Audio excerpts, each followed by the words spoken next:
ಓಂ ಶಂಕರಂ ಶಂಕರಾಚಾರ್ಯಂ ಕೇಶವಂ ಬಾದರಾಯಣಂ ಸೂತ್ರಭಾಷ್ಯಕೃತೌ ವಂದೇ ಭಗವಂತೌ ಪುನಃ ಪುನಃ. ಶ್ರೀಮಚ್ಛಂಕರ ಭಗವತ್ಪಾದಾಚಾರ್ಯರ, ಜಗದ್ಗುರು ಸಿದ್ಧಾರೂಢ ಮಹಾಸ್ವಾಮಿಗಳವರ, ಜಗದ್ಗುರು ಭಾರತೀ ಅಪ್ಪಾಜಿಯವರ ಪವಿತ್ರ ಚರಣಾರವಿಂದಗಳಲ್ಲಿ ಅನಂತ ಕೋಟಿ ಶಿರಸಾಷ್ಟಾಂಗ ಪ್ರಣಾಮವನ್ನು ಸಲ್ಲಿಸುತ್ತೇನೆ. ಶ್ರವಣಾಪೇಕ್ಷಾದ ತಮ್ಮೆಲ್ಲರಿಗೂ ಅನೇಕ ಶರಣಾರ್ಥಿಗಳು. ವಿವೇಕ ಚೂಡಾಮಣಿ 207ನೇ ಶ್ಲೋಕ. ಆನಂದ ಪ್ರತಿಬಿಂಬ ಚುಂಬಿತ ತನುರ್ ವೃತ್ತಿಸ್ತಮೋಜೃಂಭಿತಾಂ ಶಾದಾನಂದಮಯ ಪ್ರಿಯಾದಿ ಗುಣಕಃ ಸ್ವೇಷ್ಟಾರ್ಥಲಾಭೋದಯಃ ಪುಣ್ಯಸ್ಯಾನುಭವೇ ವಿಭಾತಿ ಕೃತೀನಾಂ ಆನಂದರೂಪಸ್ವಯಂ ಭೂತ್ವಾನಂದತಿ ಯತ್ರ ಸಾಧು ತನುಭೃತ ಮಾತ್ರ ಪ್ರಯತ್ನಂ ವಿನಾ. ಈ ಶ್ಲೋಕದಲ್ಲಿ ಶ್ರೀಮಚ್ಛಂಕರ ಭಗವತ್ಪಾದಾಚಾರ್ಯರು ಆನಂದಮಯ ಕೋಶದ ವಿಚಾರವನ್ನು ನಮಗಿಲ್ಲಿ ಉಪದೇಶ ಮಾಡ್ತಾ ಇದ್ದಾರೆ. ಆನಂದ ಪ್ರತಿಬಿಂಬಿತ ಚುಂಬಿತ ತನುಹು ಅಂತ ಹೇಳಿದರು. ಈ ಆನಂದದ ಒಂದು ಪ್ರತಿಬಿಂಬದಿಂದ ವ್ಯಾಪ್ತವಾಗಿರ್ತಕ್ಕಂಥ ಸ್ವರೂಪವುಳ್ಳದ್ದು ಅಂತ. ಈಗ ನಾವು ಗಾಢವಾದ ನಿದ್ರೆಗೆ ಹೋಗ್ತಾ ಇದ್ದೇವೆ. ನಿದ್ರೆಗೆ ಹೋದಾಗ ನಮಗಲ್ಲಿ ಸುಷುಪ್ತಿ ಅವಸ್ಥೆ, ಗಾಢ ನಿದ್ರೆ ಅಂತಂದರೆ ಇಲ್ಲಿ ಸುಷುಪ್ತಿ ಅವಸ್ಥೆ. ಆ ಅವಸ್ಥೆಯಲ್ಲಿ ಏನಾಗಿರ್ತದೆ ಅಂತಂದರೆ ನಮ್ಮ ಇಂದ್ರಿಯಗಳು, ಮನಸ್ಸು, ಬುದ್ಧಿ ಎಲ್ಲವೂ ಲಯವನ್ನು ಹೊಂದ್ತಾ ಇದ್ದಾವೆ. ಅಲ್ಲಿ ಮನಸ್ಸಿನ ವ್ಯಾಪಾರವೂ ಇಲ್ಲ, ಯಾವ ವಿಕಲ್ಪಗಳು ಇಲ್ಲ, ಬುದ್ಧಿ ಅರಿಯುವುದಾಗಲಿ ಯಾವ ಕಾರ್ಯವನ್ನು ಮಾಡೋದಿಲ್ಲ. ಇಂದ್ರಿಯಗಳಿದ್ರೂ ಕೂಡ ನೋಡುವ, ಕೇಳುವ, ಮುಟ್ಟುವ ಯಾವ ಕೆಲಸಗಳನ್ನು ಮಾಡೋದಿಲ್ಲ. ಅಂದರೆ ಎಲ್ಲವೂ ಲಯಾವಸ್ಥೆಯೊಳಗೆ ಹೋಗಿರ್ತದೆ. ಆ ಆನಂದ, ಅಲ್ಲಿ ಕೇವಲ ಆನಂದವೇ ಇದೆ. ಅದಕ್ಕಂತಾರೆ ಅವರು, ಆ ಆನಂದದ ಒಂದು ಪ್ರತಿಬಿಂಬದಿಂದ ವ್ಯಾಪ್ತವಾಗಿರ್ತಕ್ಕಂಥ ಸ್ವರೂಪವುಳ್ಳಂಥ, ವ್ಯಾಪ್ತವಾಗಿರ್ತಕ್ಕಂಥ ಯಾವ ಅಲ್ಲಿ ಆನಂದದ ಪ್ರತಿಬಿಂಬ ಅನ್ನುವಂಥದ್ದು ಅಂತ ಹೇಳ್ತಾರೆ. ಇಲ್ಲಿ ಆತ್ಮ ಆನಂದ ರೂಪನೇ ಅದಾನ. ಆ ಆತ್ಮನ ಒಂದು ಚೈತನ್ಯ ಅನ್ನುವಂಥದ್ದು ಅಲ್ಲಿ ಪ್ರತಿಬಿಂಬ ಆಗೈತಿ ಅಂತ. ಎಲ್ಲಿ? ವಿದ್ಯಾ ಪರಿಣಾಮವಾಗಿರತಕ್ಕಂಥ ವೃತ್ತಿಯೊಳಗೆ. ಅದಕ್ಕಂತಾರ ತಮೋಜೃಂಭಿತ ಅಂತ ಹೇಳಿದರು. ತಮೋ ಅಂದರೆ ಇಲ್ಲಿ ಅವಿದ್ಯೆ ಅನ್ನುವಂಥ ತಮಸ್ಸಿನಿಂದ ಹುಟ್ಟಿರ್ತಕ್ಕಂಥ ವೃತ್ತಿ ಆನಂದಮಯ ಸ್ಯಾತ್. ಅಜ್ಞಾನ ಅನ್ನುವಂಥ ತಮಸ್ಸಿನಿಂದ ಹುಟ್ಟಿರ್ತಕ್ಕಂಥ ಯಾವ ವೃತ್ತಿ ಅನ್ನುವಂಥದ್ದಲ್ಲ, ಆ ವೃತ್ತಿನೇ ಇಲ್ಲಿ ಆನಂದಮಯ ಕೋಶ ಆಗ್ತದ ಅಂತ ಹೇಳ್ತಾ ಇದ್ದಾರೆ. ಅಂದರೆ ಇಲ್ಲಿ ಆನಂದಮಯ ಕೋಶ ಅಂತ ಎದಕ್ಕೆ ಕರೀತಾರೆ ಅಂತಂದರೆ, ಗಾಢವಾದ ನಿದ್ರೆಯೊಳಗೆ ಯಾವ ಅವಿದ್ಯಾವೃತ್ತಿ ಅನ್ನುವಂಥದ್ದೇನದಲ್ಲ, ಆ ಅವಿದ್ಯಾ ಪರಿಣಾಮವಾಗಿರತಕ್ಕಂಥ ಒಂದು ವೃತ್ತಿ, ಅದರೊಳಗೆ ಆ ಆತ್ಮ ಚೈತನ್ಯ ಅನ್ನುವಂಥದ್ದು ಪ್ರತಿಬಿಂಬಿಸ್ತದಲ್ಲಿ. ಅಂದರೆ ಇಲ್ಲಿ ಆನಂದದ ಪ್ರತಿಬಿಂಬ. ಆನಂದ ಅಂದ್ರೇನು? ನಮ್ಮ ಆತ್ಮ ಚೈತನ್ಯದ ಪ್ರತಿಬಿಂಬದಿಂದ ಕೂಡಿಕೊಂಡಿರ್ತಕ್ಕಂಥ ಸ್ವರೂಪವುಳ್ಳಂಥ ಅವಿದ್ಯೆ ಅನ್ನುವಂಥ ತಮಸ್ಸಿನಿಂದ ಹುಟ್ಟಿರ್ತಕ್ಕಂಥ ಯಾವ ವೃತ್ತಿ ಅನ್ನುವಂಥದ್ದಲ್ಲ, ಅದು ಆನಂದಮಯ ಕೋಶ ಅಂತ ಹೇಳಿಸ್ಕೊಳ್ತದ ಅಂತ ಹೇಳ್ತಾ ಇದ್ದಾರೆ.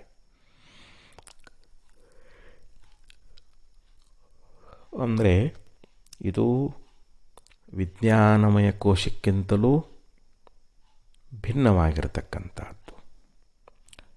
ಅದಕ್ಕೆ ಉಪನಿಷತ್ತುಗಳಲ್ಲಿ ಹೇಳ್ತಾ ಇದ್ದಾರೆ, ತಸ್ಮಾದ್ವಾ ಏತಸ್ಮಾತ್ ವಿಜ್ಞಾನಮಯಾತ್ ಅನ್ಯ ಅಂತರ ಆತ್ಮ ಆನಂದಮಯ.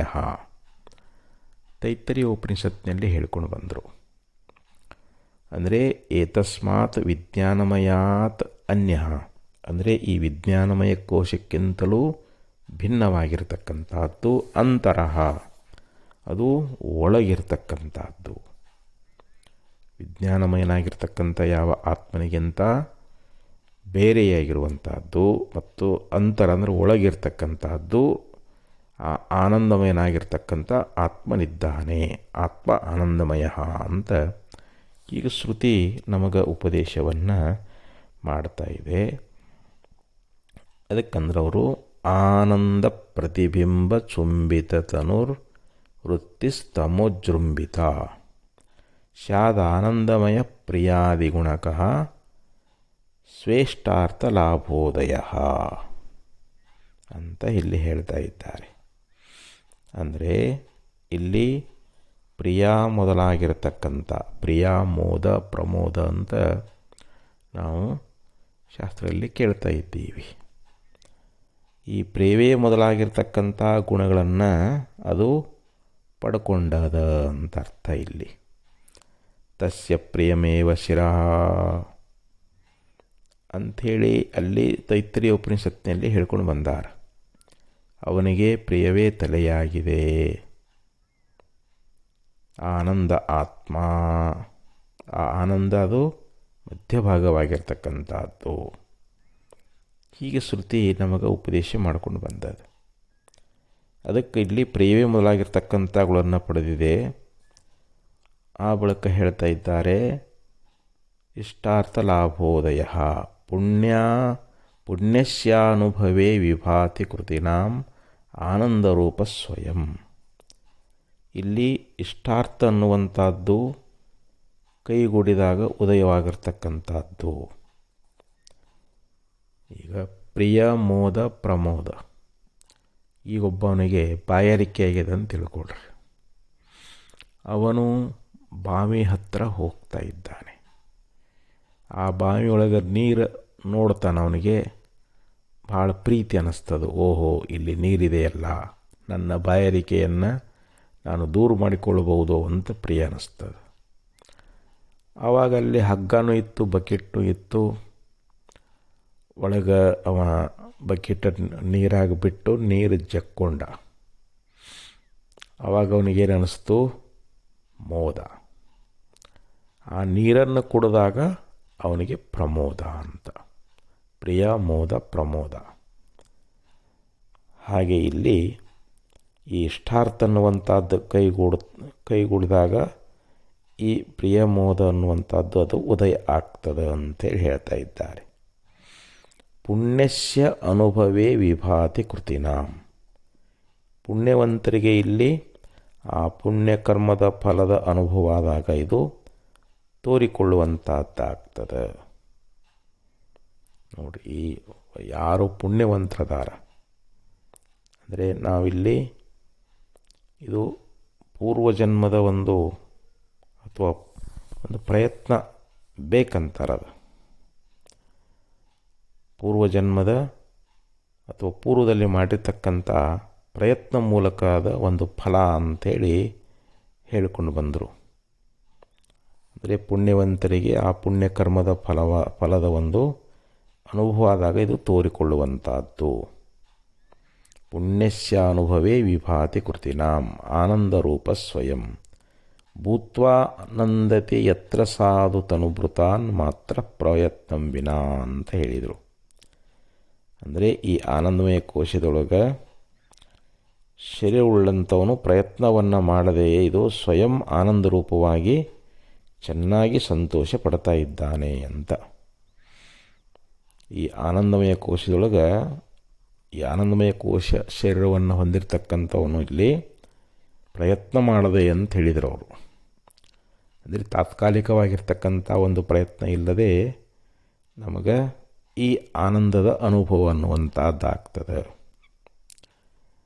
ಅಂದರೆ ಈ ಅನುಭವ ಅನ್ನುವಂಥದ್ದು ಪೂರ್ವ ಪ್ರಯತ್ನದ ಫಲ ಅಂತ ಇಲ್ಲಿ ಅರ್ಥಕೊಳ್ಬೇಕು ಅಂತ.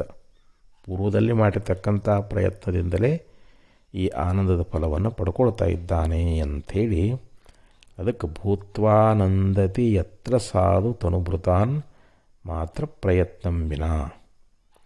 ಅಂದರೆ ಪ್ರಯತ್ನವನ್ನು ಮಾಡದೇ, ಅಂದರೆ ಪೂರ್ವದಲ್ಲಿ ಮಾಡಿರ್ತಕ್ಕಂಥ ಒಂದು ಪೂರ್ವದಲ್ಲಿ ಪ್ರಯತ್ನ ಮಾಡಿ, ಈಗ ನಾವು ಪ್ರಯತ್ನ ಮಾಡಿಲ್ಲ. ಇವಾಗ ಆನಂದದ ಅನುಭೂತಿಯನ್ನು ಮಾಡಬೇಕಂತಂದ್ರೆ ಅಲ್ಲೇನೋ ಈಗಿಂದು ತಾತ್ಕಾಲಿಕ ಪ್ರಯತ್ನ ಇಲ್ಲ. ಈಗಲ್ಲಿ ಪೂರ್ವದಲ್ಲಿ ಮಾಡಿರ್ತಕ್ಕಂಥ ಒಂದು ಪ್ರಯತ್ನದ ಮೂಲಕ ಅದರ ಫಲವಾಗಿಯೇ ಈಗ ಅವನಿಗೆ ಆನಂದ ಅನ್ನುವಂಥದ್ದು ತೋರ್ಯದ ಅಂಥೇಳಿ ಇಲ್ಲಿ ಆನಂದಮಯ ಕೋಶದ ವಿಚಾರವನ್ನು ಹೇಳ್ತಾ ಇದ್ದಾರೆ. ಅದಕ್ಕಿಲ್ಲೇನು ಹೇಳಿದರು ಅಂತಂದರೆ, ಆನಂದದ ಒಂದು ಪ್ರತಿಬಿಂಬದಿಂದ, ಅಂದರೆ ಆತ್ಮಚೈತನ್ಯ ಅನ್ನುವಂಥದ್ದು ಅಂದರೆ ಕಾರಣ ಶರೀರದೊಳಗೆ ಅಲ್ಲಿ ನಮ್ಮ ಹೃದಯ ದೇಶದೊಳಗೆ, ನಮ್ಮ ಹೃದಯ ಸ್ಥಾನದೊಳಗೆ ಯಾವ ಅವಿದ್ಯಾ ಪರಿಣಾಮವೂ ಆಗಿರ್ತಕ್ಕಂಥ ಯಾವ ವೃತ್ತಿ ಅನ್ನುವಂಥದ್ದಲ್ಲ, ಆ ವೃತ್ತಿಯೊಳಗೆ ಆತ್ಮಚೈತನ್ಯದ ಪ್ರತಿಫಲನ ಆಗ್ಯದ. ಆ ಆನಂದ ಅನ್ನುವಂಥದ್ದು, ಆತ್ಮಚೈತನ್ಯದ ಆನಂದ ಅನ್ನುವಂಥದ್ದೇ ಆ ಅವಿದ್ಯೆ ವೃತ್ತಿಯೊಳಗೆ ತೋರಿ ಅಲ್ಲಿ ಜೀವ ಕೇವಲ ಆನಂದವನ್ನೇ ಅನುಭವಿಸ್ತಾ ಇದ್ದಾನೆ. ಇದಕ್ಕೆ ಪ್ರತಿಬಿಂಬಾನಂದ ಅಂತ ಕರೀತಾ ಇದ್ದಾರೆ. ಯಾಕಂದರೆ ಅಲ್ಲಿ ಕೇವಲ ಆನಂದದ ಗಾಢನಿದ್ರೆಯೊಳಗೆ, ಅದು ಯಾವ ವಿಷಯಗಳಿಂದ ಬಂದಿರತಕ್ಕಂಥ ಆನಂದ ಅಲ್ಲ, ಅದು ತನ್ನ ಸ್ವರೂಪಭೂತವಾಗಿರ್ತಕ್ಕಂಥ ಆನಂದ. ಯಾಕೆ ಆ ಆನಂದವನ್ನು ಅವ ಅಲ್ಲೇ ಹೇಳಕ್ಕೆ ಬರ್ತದೇನು ಅಂತಂದರೆ ಇಲ್ಲ. ಯಾಕಂದರೆ ಅಲ್ಲಿ ಮನಸ್ಸು, ಬುದ್ಧಿ, ಇಂದ್ರಿಯಗಳು ಯಾವುವೂ ಇಲ್ಲ. ಎಚ್ಚರಿಕೆ ಬಂದ ಮೇಲೆ ಏನು ಹೇಳ್ತಾನೆ, ನಾನು ಆನಂದವಾಗಿ ಮಲಗಿದ್ದೆ, ಏನನ್ನೂ ಅರಿಯಲಿಲ್ಲ, ಸುಖವಾಗಿ ಮಲಗಿದ್ದೆ ಅಂತ ಹೇಳಬೇಕಾದ್ರೆ ಅಲ್ಲಿ ಆನಂದವನ್ನೇ ಅನುಭೋಗ ಮಾಡಿದಾನ. ಅಂದರೆ ಆತ್ಮಚೈತನ್ಯದ ಯಾವ ಪ್ರತಿಬಿಂಬ ಅನ್ನುವಂಥದ್ದು ಅವಿದ್ಯಾವೃತ್ತಿಯೊಳಗೆ ತೋರ್ಯದಲ್ಲ, ಆ ಆನಂದ ಅನ್ನುವಂಥದ್ದು ಅದು ಯಾವ ವಿಷಯಗಳಿಂದಲೂ ಬಂದಿರತಕ್ಕಂಥದ್ದಲ್ಲ, ಅದು ತನ್ನ ಚೈತನ್ಯದ ಆನಂದವೇ ಅದ, ತನ್ನ ಸ್ವರೂಪಭೂತವಾಗಿರ್ತಕ್ಕಂಥ ಆನಂದವೇ ಅದ. ಅದರಲ್ಲಿ ಅವಿದ್ಯೆ ಆವರಣ ಅನ್ನುವಂಥದ್ದು ಅಲ್ಲಿ ಅದಕ್ಕೆ ಬ್ರಹ್ಮಾನಂದ ಅಂತ ಕರ್ಕೊಂಡು ಬಂದಾರಲ್ಲಿ. ಗಾಢನಿದ್ರೆಯಲ್ಲಿ ತೋರ್ತಕ್ಕಂಥ ಆನಂದಕ್ಕೆ ಬ್ರಹ್ಮಾನಂದ ಅಂತ ಕರೆದರು.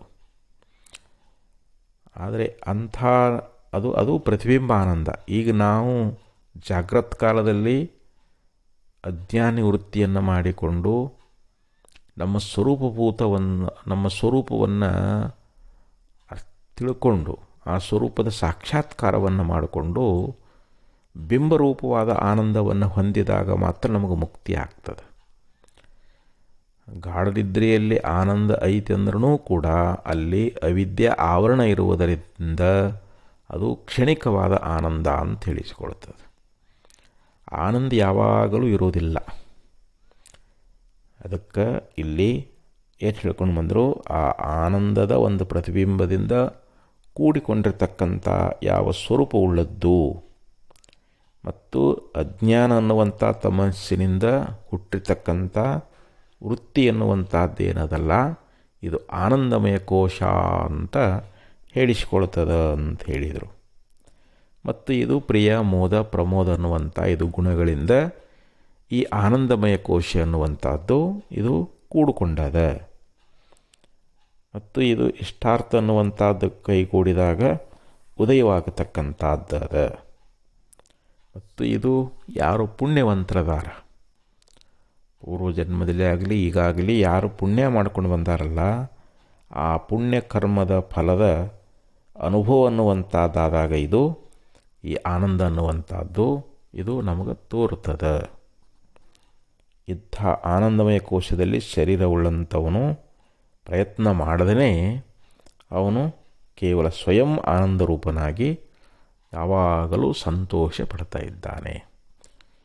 ನೋಡಿ, ನಮ್ಮ ಗಾಢವಾದ ನಿದ್ರೆಯಲ್ಲಿ ತೋರುವಂಥ ಈ ಆನಂದ ಅದಲ್ಲ, ಅವನು ಎಂಥ ರೋಗಿ ಇರಲಿ, ಎಂಥ ಶ್ರೀಮಂತನಾಗಿರಲಿ, ಬಡವನಾಗಿರಲಿ, ಎಂಥ ಕಷ್ಟದಲ್ಲಿದ್ದರೂ ಕೂಡ ಅಲ್ಲಿ ತೋರುವಂಥ ಆನಂದ ಎಲ್ಲರಿಗೂ ಸಮಾನವಾಗ್ಯದ.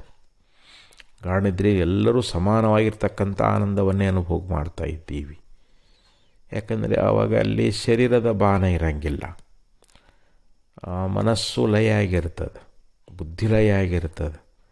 ನಮಗೆ ದೇಹದೊಳಗೆ ಎಷ್ಟೇ ಬಾಧೆಗಳಿದ್ರೂ ಕೂಡ ಗಾಢನಿದ್ರೆಯಲ್ಲಿ ನಾವು ಅನುಭವಿಸ್ತಕ್ಕಂಥ ಆನಂದದ ಒಂದು ಅಲ್ಲಿ ಸ್ಫುರಣ ಆಗ್ತದಲ್ಲ, ಅಲ್ಲಿ ಜೀವ ಆ ಪ್ರತಿಬಿಂಬಾನಂದ ಚೈತನ್ಯ ಆತ್ಮಚೈತನ್ಯದ ಪ್ರತಿಬಿಂಬಾನಂದವನ್ನು ಆ ಅವಿದ್ಯಾಕರಣದಲ್ಲಿ ಅವಿದ್ಯಾವೃತ್ತಿಯೊಳಗೆ ಏನು ತೋರುವಂಥ ಆನಂದ ಏನದಲ್ಲ ಅಲ್ಲಿ ಅದನ್ನು ಅನುಭೋಗ ಮಾಡ್ತಾ ಇರ್ತಾನೆ. ಆದ್ದರಿಂದ ಇದು ಪುಣ್ಯವಂತರಿಗೆ ಮಾತ್ರ ಈ ಪ್ರತಿಬಿಂಬಾನಂದ ಅನ್ನುವಂಥದ್ದು ಇದು ಲಭ್ಯ ಆಗ್ತದೆ ಅನ್ನುವಂಥ ವಿಚಾರವನ್ನು ಇಲ್ಲಿ ಆಚಾರ್ಯರು ಈ ಶ್ಲೋಕದಲ್ಲಿ ನಮಗೆ ಬಹು ಸುಂದರವಾಗಿ ಉಪದೇಶ ಅನ್ನುವಂಥದ್ದನ್ನು ಮಾಡಿಕೊಂಡು ಬಂದರು. ಮತ್ತು ಮುಂದಿನ ಶ್ಲೋಕದಲ್ಲಿ ಹೇಳ್ತಾ ಇದ್ದಾರೆ, ಈ ಆನಂದಮಯ ಕೋಶ ಅನ್ನುವಂಥದ್ದು ಆನಂದಮಯ ಕೋಶಸ್ಯ ಸುಸುಪ್ತೌ ಸ್ಫೂರ್ತಿರುತ್ಕಟ ಸ್ವಪ್ನಜಾಗರಯೋರೇಷದ್ ಇಷ್ಟ ಸಂದರ್ಶನಾದಿನ ಅಂತ ಹೇಳಿದರು. ಸುಸುಪ್ತವು ಅಂದರೆ ಗಾಢವಾದ ನಿದ್ರೆಯಲ್ಲಿ, ಸುಸುಪ್ತಿಯಲ್ಲಿ ಆನಂದಮಯ ಕೋಶಸ್ಯ ಸ್ಫೂರ್ತಿ, ಈ ಆನಂದಮಯ ಕೋಶದ ಸ್ಫೂರ್ತಿ ಎನ್ನುವಂಥದ್ದು ಉತ್ಕಟ ಅಂದರೆ ಪೂರ್ಣವಾಗಿರ್ತಕ್ಕಂಥದ್ದು. ಈ ಆನಂದಮಯ ಕೋಶ ಅನ್ನುವಂಥ ಸುಸುಪ್ತಿಯೊಳಗೆ ಅಗದಿ ನಮಗೆ ಸ್ಪಷ್ಟವಾಗಿ ಅಲ್ಲಿ ಪೂರ್ಣವಾಗಿ ತೋರುವಂಥದ್ದದ. ಸ್ವಪ್ನ ಜಾಗರಯೋಹೋ, ಈಗ ಸ್ವಪ್ನಾವಸ್ಥೆ ಎನ್ನುವಂಥದ್ದು ಬರ್ತದೆ ನಮಗೆ. ಸ್ವಪ್ನದಲ್ಲಿ ನೂತನವಾಗಿರುವಂಥ ಸೃಷ್ಟಿಯನ್ನು ನಾವು ಕಾಣ್ತಾ ಇದ್ದೀವಿ. ಅಲ್ಲಿ ಜೀವ ಅಲ್ಲಿ ತಾನೇ ಸ್ವಯಂ ಸೃಷ್ಟಿಯನ್ನು ಮಾಡಿಕೊಳ್ತಾ ಇದ್ದಾನೆ. ತತ್ರ ನ ರಥಾ ನ ಪಂಥಾನಃ ಅಥ ರಥಾನ್ ರಥಯೋಗಾನ್ ಪಥಸೃಜತೆ. ಉಪನಿಷತ್ತಿನಲ್ಲಿ ಹೇಳಿಕೊಂಡು ಬಂದರು, ನಮಗೆ ಸುಪ್ತಿಯೊಳಗೆ ಇದು ಗಾಢ ಸ್ವಪ್ನದೊಳಗೆ ಸ್ವಪ್ನ ಬಿದ್ದಾಗ ಅಲ್ಲಿ ಯಾವುದೇ ರಥ ಇಲ್ಲ, ಮಾರ್ಗಗಳಿಲ್ಲ, ಅಲ್ಲಿ ಸಾರಥಿ ಇಲ್ಲ, ಏನಿಲ್ಲ. ಆದರೆ ಜೀವ ಏನು ಮಾಡ್ಕೊಳ್ತಾನೆ, ನಾವು ರಥ ಅಂದ ಕೂಡ ರಥ ತಯಾರಾಗಿಬಿಡ್ತದೆ. ಅಥ ರಥಾನ್ ರಥಯೋಗಾನ್ ಪಥಸೃಜತೆ. ಅಲ್ಲಿ ಮಾರ್ಗ ಆಗಲಿ ರಥ ಆಗಲಿ ಎಲ್ಲವೂ ತಾನೇ ಸ್ವಯಂ ಸೃಷ್ಟಿ ಮಾಡಿಕೊಳ್ತಾ ಇದ್ದಾನೆ. ಮನಸ್ಸು ಏನೇನು ಸಂಕಲ್ಪ ಮಾಡ್ತದೋ ಅವಾಗ ಅದೆಲ್ಲವೂ ತೋರ್ಕೊಳ್ತದೆ ಸ್ವಪ್ನಾವಸ್ಥೆಯೊಳಗೆ. ಅದಕ್ಕೆ ಅವರು ಸ್ವಪ್ನ ಜಾಗ್ರತಾವಸ್ಥೆಯೊಳಗೆ, ಸ್ವಪ್ನ ಜಾಗರಣಯೋಹೋ, ಸ್ವಪ್ನ ಮತ್ತು ಈ ಜಾಗೃತಾವಸ್ಥೆಯೊಳಗೆ ಅಂದರೆ ಎಚ್ಚರ ಕನಸುಗಳಲ್ಲಿ ಇವುಗಳಲ್ಲಿ ಏನಂತ ಇದ್ದಾರೆ ಅವರು, ಇಷ್ಟ ಸಂದರ್ಶನಾದಿನ ಅಂದರೆ ಪ್ರಿಯ ವಸ್ತುಗಳನ್ನು ನೋಡುವಂಥದ್ದು. ಸ್ಫೂರ್ತಿ ಈಶತ್ ಅಂದರೆ ಅಲ್ಲಿ ಸ್ವಲ್ಪವಾಗಿ ಉಂಟಾಗ್ತದೆ ಅಂತ. ಪ್ರಿಯ ವಸ್ತುಗಳನ್ನು ನೋಡುವುದಂದರೆ ಪ್ರಿಯ ಮೋದ ಪ್ರಮೋದ. ಈ ಜಾಗ್ರ ಮತ್ತು ಸ್ವಪ್ನಗಳಲ್ಲಿ ಏನಾಗ್ತದೆ ಅಂತಂದರೆ ನಮಗಿಷ್ಟವಾಗಿರತಕ್ಕಂಥ ವಸ್ತುಗಳನ್ನು ನೋಡಿದಾಗ ಪ್ರಿಯ ಅನ್ನಿಸ್ತದೆ, ಅವುಗಳನ್ನು ಪಡ್ಕೊಂಡಾಗ ಮೋದ ಅನ್ನಿಸ್ತದೆ, ಅವುಗಳನ್ನು ಅನುಭೋಗ ಮಾಡಿದಾಗ ಪ್ರಮೋದ ಅನ್ನಿಸ್ತದೆ. ಅದಕ್ಕೆ ಎಚ್ಚರ ಮತ್ತು ಕನಸುಗಳಲ್ಲಿ ಏನಾಗ್ತದೆ ಅಂತಂದರೆ ಅಂದರೆ ಎಚ್ಚರದೊಳಗೆ ಪ್ರತ್ಯಕ್ಷ ಅನುಭವದಿಂದ ಮತ್ತು ಕನಸಿನೊಳಗೆ ಆ ಒಂದು ಸ್ಮೃತಿಯ ಸಂಸ್ಕಾರ ಮೂಲಕವಾಗಿ ಇಲ್ಲಿ ಸ್ವಲ್ಪವಾಗಿ ತೋರ್ತದೆ ಅಂತ ಹೇಳ್ತಾ ಇದ್ದಾರೆ. ಆ ಪ್ರಿಯ ವಸ್ತುಗಳ ಒಂದು ದರ್ಶನವೇ ಮೊದಲಾಗಿರ್ತಕ್ಕಂಥ ಕಾರಣಗಳಿಂದ ಈ ಯಾವ ಆನಂದಮಯ ಕೋಶ ಅನ್ನುವಂಥದ್ದು ಸ್ವಲ್ಪ ತೋರ್ತದೆ. ಆದರೆ ಇಲ್ಲಿ ಸ್ಪಷ್ಟವಾಗಿ ತೋರುವಂಥದ್ದು ಎಲ್ಲಿ ಅಂತಂದರೆ ಈ ಆನಂದಮಯ ಕೋಶ ಅನ್ನುವಂಥದ್ದು ಸುಸುಪ್ತಿಯಲ್ಲಿ, ಗಾಢವಾಗಿರ್ತಕ್ಕಂಥ ನಿದ್ರೆಯೊಳಗೆ ಇದರ ಸ್ಫೂರ್ತಿ ಎನ್ನುವಂಥದ್ದು ಪೂರ್ಣವಾಗಿರುವಂಥದ್ದು. ಆನಂದಮಯದ ಕೋಶದ ಒಂದು ಸ್ಫೂರ್ತಿ ಎಲ್ಲಿ ಪೂರ್ಣದ ಅಂತಂದರೆ ಸುಸುಪ್ತಿ ಅವಸ್ಥೆಯಲ್ಲಿ ಎನ್ನುವಂಥ ಮಾತನ್ನು ಇಲ್ಲಿ ಹೇಳ್ಕೊಂಡು ಬಂದರು. ಅದಕ್ಕೆ ಆನಂದಮಯ ಕೋಶಸ್ಯ ಸುಸುಪ್ತವು ಸ್ಫೂರ್ತಿರುತ್ಕಟ ಸ್ವಪ್ನ ಜಾಗರಯೋಹೋ ಇಷ್ಟ ಸದ್ದರ್ಶನಾದಿನ ಅಂತ ಹೇಳಿದರು ಅವರು. ಇಷ್ಟ ಸಂದರ್ಶನಾದಿನ ಪ್ರಿಯ ವಸ್ತು ಮೊದಲಾಗಿರ್ತಕ್ಕಂಥವುಗಳ ಒಂದು ನೋಡುವಿಕೆಯಿಂದ ಮೊದಲಾದವುಗಳಿಂದ ಇದು ಈಶತ್ ಅಂದ್ರೇನು, ಇದು ಸ್ವಲ್ಪವಾಗಿ ಈ ಆನಂದಮಯದ ಕೋಶದ ಸ್ಫೂರ್ತಿ ಅನ್ನುವಂಥದ್ದು ಸ್ವಲ್ಪವಾಗಿ ಅಲ್ಲಿ ತೋರಿಕೊಳ್ಳುವಂಥದ್ದಾಗ್ತದೆ, ಉಂಟಾಗ್ತದೆ ಅಂಥೇಳಿ ಈ ಶ್ಲೋಕದಲ್ಲಿಯೂ ಕೂಡ ಹೇಳಿಕೊಂಡು ಬಂದರು. ಆನಂದಮಯ ಕೋಶಸ್ಯ ಸುಸುಪ್ತೌ ಸ್ಫೂರ್ತಿರುತ್ಕಟ ಸ್ವಪ್ನಜಾಗರಯೋ ಈಶತ್ ಇಷ್ಟ ಸಂದರ್ಶನಾದಿನ ಅಂಥೇಳಿ ಈ ಒಂದು ಶ್ಲೋಕದಲ್ಲಿ ಆನಂದಮಯ ಕೋಶದ ವಿಚಾರವನ್ನು ಹೇಳಿಕೊಂಡು ಬಂದು ಈಗ ಹೇಳ್ತಾರೆ. ನೈವ ಆನಂದಮಯ ಪರಾತ್ಮ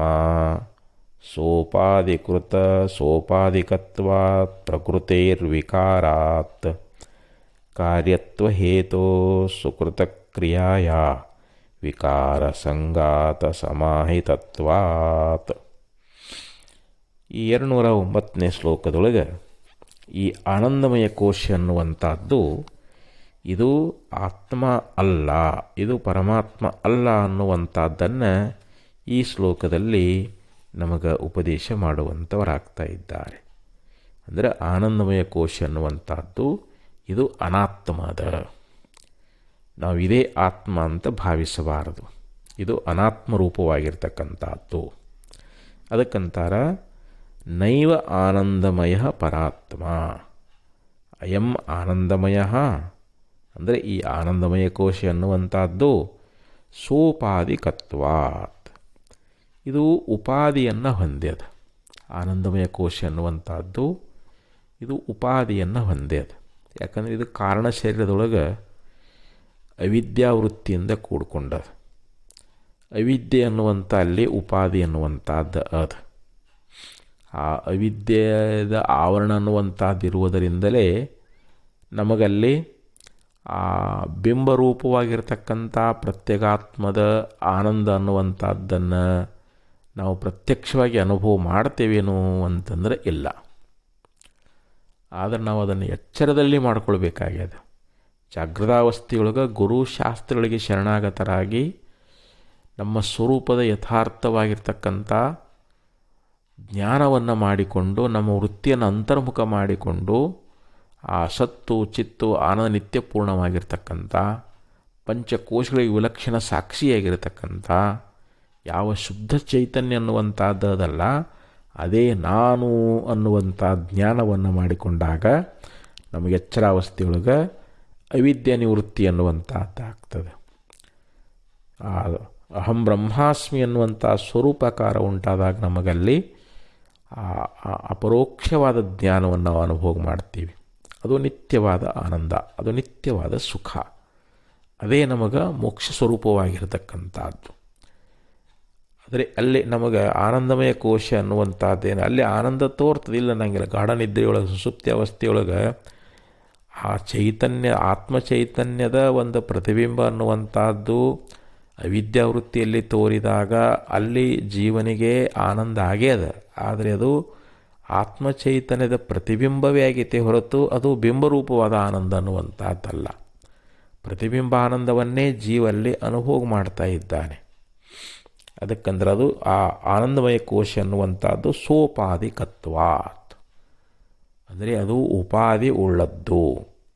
ಪ್ರಕೃತೇ ವಿಕಾರಾತ್, ಮತ್ತದು ಪ್ರಕೃತಿಯೇ ವಿಕಾರವಾಗಿದೆ ಅಂತ. ತ್ರಿಗುಣಾತ್ಮಕವಾಗಿರ್ತಕ್ಕಂಥದ್ದು ಪ್ರಕೃತಿ. ಸತ್ವ ರಜ ತಮ ಅನ್ನುವಂಥ ಈ ಮೂರು ಗುಣಗಳಿಂದ ಕೂಡಿಕೊಂಡಿರ್ತಕ್ಕಂಥದ್ದು ಪ್ರಕೃತಿ ಅಂತ ಹೇಳಿಸಿಕೊಳ್ತದೆ. ಆ ಪ್ರಕೃತಿಯ ವಿಕಾರವೇ ಇಲ್ಲಿ ಆನಂದಮಯ ಕೋಶ ಅಂತ. ಇಲ್ಲಿ ಆ ಪ್ರಕೃತಿ ಅನ್ನುವಂಥದ್ದು ವಿಕಾರವನ್ನು ಹೊಂದಿ ಇಲ್ಲಿ ನಮಗೆ ಕಾರಣ ಶರೀರ ಅಂತ ನಾವು ಕರಿತೇವಲ್ಲ, ಅದು ಪ್ರಕೃತಿಯ ವಿಕಾರವೇ ಆಗಿದೆ. ಅದು ತಮೋರೂಪವಾಗಿರ್ತಕ್ಕಂಥದ್ದು, ಅವಿದ್ಯಾ ಸ್ವರೂಪವಾಗಿರ್ತಕ್ಕಂಥದ್ದು. ಸುಕೃತ ಕ್ರಿಯಾಯ ಕಾರ್ಯತ್ವಹೇತೋ, ಮತ್ತು ಇದು ಪುಣ್ಯಕರ್ಮದ ಫಲವಾಗಿದೆ ಅಂತ ಹೇಳ್ತಾ ಇದ್ದಾರೆ. ಇದು ಪುಣ್ಯಕರ್ಮ.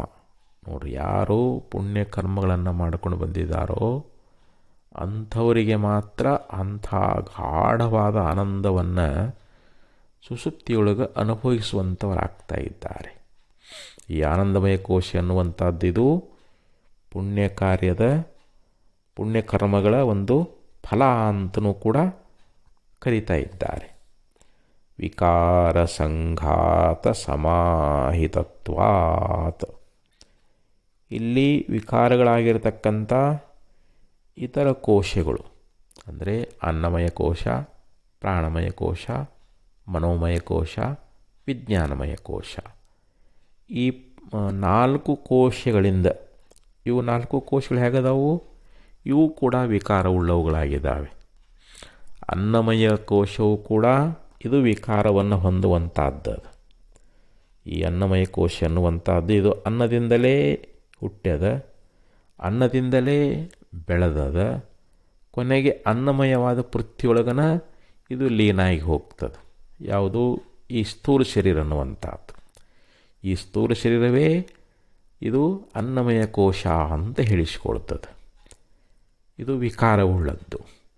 ಹಾಗೆ ಪ್ರಾಣಮಯ ಕೋಶ ಅನ್ನುವಂಥದ್ದು, ಈ ಪ್ರಾಣಮಯ ಕೋಶವು ಕೂಡ ಇದು ವಿಕಾರವುಳ್ಳದ್ದದು. ಯಾಕಂದರೆ ನಾವು ಶ್ವಾಸೋಚ್ಛ್ವಾಸವನ್ನು ಮಾಡ್ತಾ ಇದ್ದೀವಿ. ಒಂದು ದಿವಸಕ್ಕೆ 21,600 ಸಾರಿ ಈ ಉಸಿರಾಟ ಕ್ರಿಯೆ ಅನ್ನುವಂಥದ್ದು, ಈ ಪ್ರಾಣವಾಯು ಅನ್ನುವಂಥದ್ದು ಮಾಡ್ತದಲ್ಲ, ಈ ಪ್ರಾಣಮಯ ಕೋಶವೂ ಕೂಡ ಇದೇನದ ಅಂತಂದರೆ ಇದು ಕೂಡ ವಿಕಾರವುಳ್ಳದ್ದದ. ಅದಕ್ಕೆ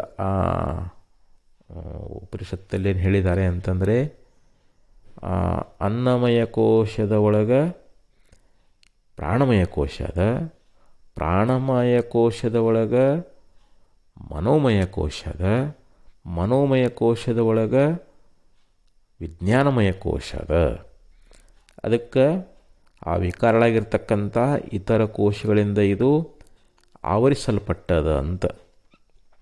ಈ 4 ಕೋಶಗಳು ಈ ಆನಂದಮಯ ಕೋಶವನ್ನು ಆವರಣ ಮಾಡಿದ್ದಾವೆ ಅಂತ ಹೇಳ್ತಾ ಇದ್ದಾರೆ.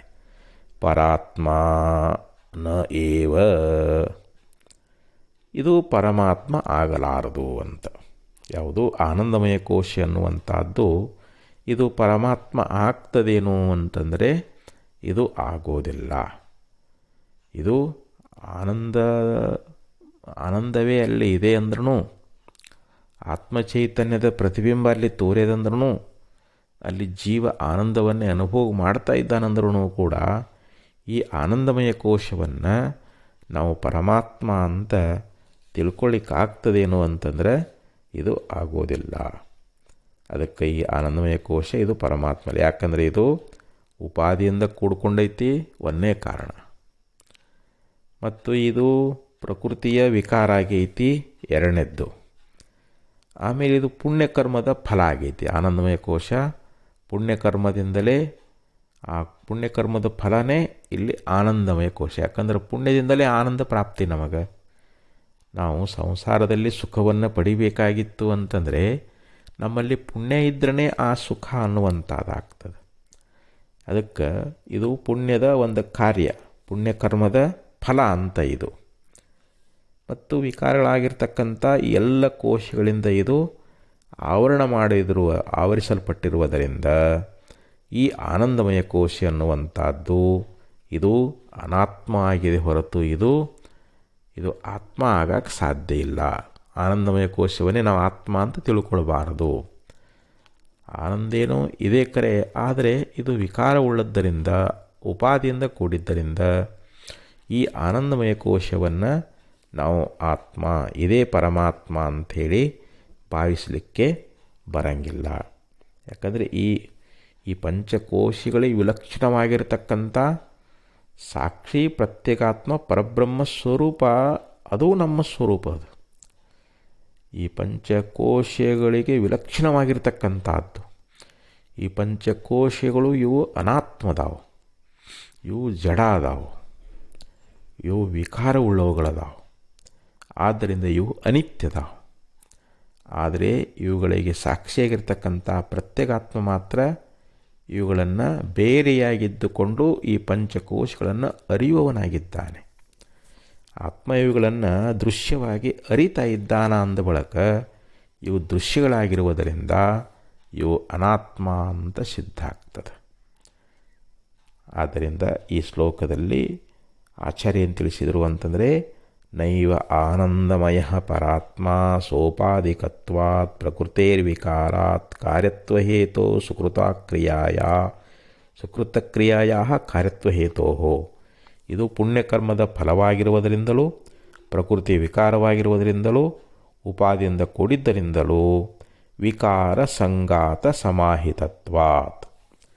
ಇಲ್ಲಿ ವಿಕಾರಗಳಾಗಿರ್ತಕ್ಕಂಥ ಈ 4 ಕೋಶಗಳಿಂದ ಇದು ಆವರಿಸಲ್ಪಟ್ಟಿರುವುದರಿಂದ ಇದು ಆತ್ಮ ಆಗಲಾರದು. ಪರಮಾತ್ಮ ಅಂತ ನಾವು ಆನಂದಮಯ ಕೋಶವನ್ನು ನಾವಿಲ್ಲಿ ತಿಳ್ಕೊಳ್ಬಾರದು ಅಂಥೇಳಿ ಅದಕ್ಕೆ ಪರಾತ್ಮ ನ ಅಂತಂದರು.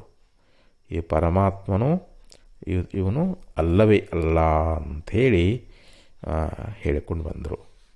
ಇನ್ನು ಆತ್ಮನು ಇವುಗಳಿಗೆ ಸಾಕ್ಷಿ ಹೇಗಿದ್ದಾನೆ ಅನ್ನುವಂಥ ವಿಚಾರವನ್ನು ಮುಂದಿನ ಶ್ಲೋಕದಲ್ಲಿ ಆಚಾರ್ಯರು ತಿಳಿಪಡಿಸ್ತಾ ಇದ್ದಾರೆ. ಅದನ್ನು ಮತ್ತೆ ಶ್ರವಣ ಮಾಡೋಣ ಅಂತ ಹೇಳ್ತಾ ಈ 2 ವಾಕ್ಯಗಳ ನುಡಿಗಳನ್ನು ಸದ್ಗುರುಚರಣಕ್ಕೆ ಅರ್ಪಿಸಿ ವಿರಮಿಸ್ತಾ ಇದ್ದೇನೆ. ಓಂ ತತ್ಸತ್.